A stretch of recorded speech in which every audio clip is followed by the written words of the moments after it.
Bonjour à tous, c'est Flytox, je vous retrouve aujourd'hui pour un nouveau gameplay, cette fois-ci en FV215B183. Alors pourquoi le FV215B183? Eh bien tout simplement parce qu'il y a quelques vidéos, l'un d'entre vous m'a demandé de jouer un char réputé compliqué à cause de son reload et son blindage, et notamment la branche du 215B183. Alors au risque d'être à contre-courant, je trouve pas que ce soit un char compliqué à jouer. Pourquoi? Tout simplement parce que, vous voyez, moi-même je suis pas du tout un joueur de TD, et pourtant vous pouvez faire des scores qui sont quasi indécents sans suer une goutte. Donc j'ai décidé quand même de vous faire une petite vidéo, profitez-en parce qu'il n'y aura pas forcément beaucoup de vidéos avec ce char, parce que je suis pas spécialement un fan de ce type de gameplay un peu no-brain, où vous allez vous rester en seconde ligne et puis vous allumez, et la seule chose qui peut vous faire que vous faites une mauvaise partie, ça va être votre chance vis-à-vis du RNG. Voilà, donc là on est sur Palmier de l'Oasis, on est sur un matchmaking un petit peu bizarre puisqu'on a un tiers 10 de plus et 3 tiers 8, en face ils ont 2 tiers 10 et 3 tiers 9, donc un matchmaking un petit peu curieux.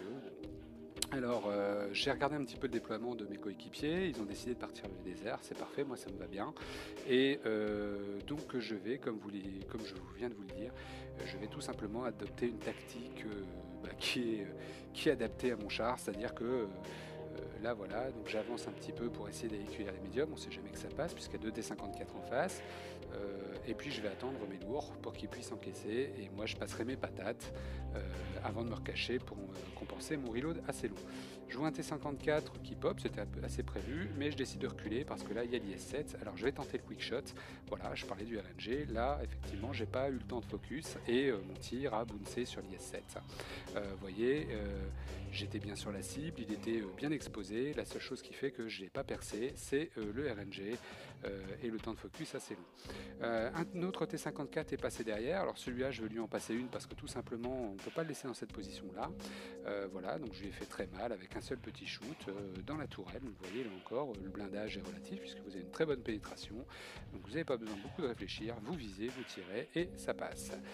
Là je fais une petite erreur, c'est que je me suis trop exposé, même si je ne suis pas fortement exposé. Le T113 peut me mettre une patate dans la tourelle et il se recule. Alors j'attends de voir s'il va le ressortir, donc j'ai chargé la HE parce que je sais que je vais avoir du mal à pénétrer lui pour le coup, mais la HE peut faire déjà extrêmement mal et surtout abîmer des modules et des membres de l'équipage. Donc bon, il ne se représente pas, donc je me recule et là je vois donc le T54 qui est passé, et je vois aussi, j'ai regardé un petit peu ma minimap pendant cette phase de jeu et je m'aperçois qu'en fait il y a du lourd qui est en train de pousser sur mon flanc gauche, et je vois que le sang est déjà à poil et que en face il n'y a que des tiers 8 et un tiers 9 à opposer un IS-7. L'IS-7, grosse menace, surtout au corps à corps, donc je décide d'aller cueillir l'IS-7.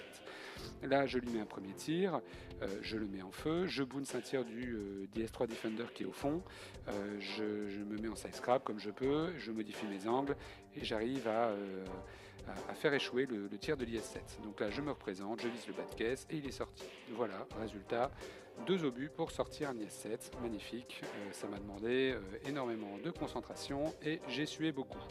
Là il y a l'IS-3 Defender qui est au fond, je vais me représenter mais en side scrap parce que là je présentais mon avance qui n'était pas forcément très intelligent. Je suis passé à la HE et je tire la tourelle pour pouvoir le finir tranquillement.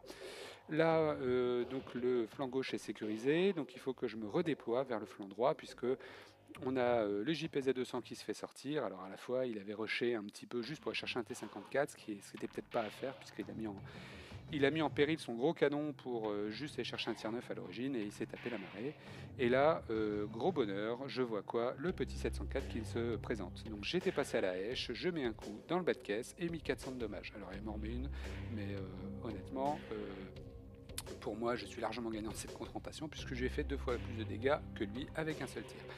Le T110-3 a l'air de vouloir passer, il se ravise, il ne sait pas si j'ai reloadé, donc je vais attendre patiemment parce que j'ai mon équipe qui pousse sur ma gauche, et donc ça va obliger le E3 à se tourner parce qu'il va avoir le choix entre la peste ou le choléra, mais il va faire le mauvais choix, il va se tourner vers mon équipe et moi je peux le finir avec une hache dans les flancs puisque je vous rappelle qu'il y a 80 mm de blindage sur les flancs d'un T110-3, donc ça passe crème.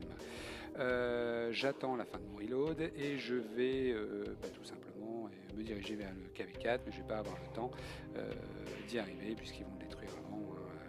C'est à 3 contre 1, c'était pas trop compliqué.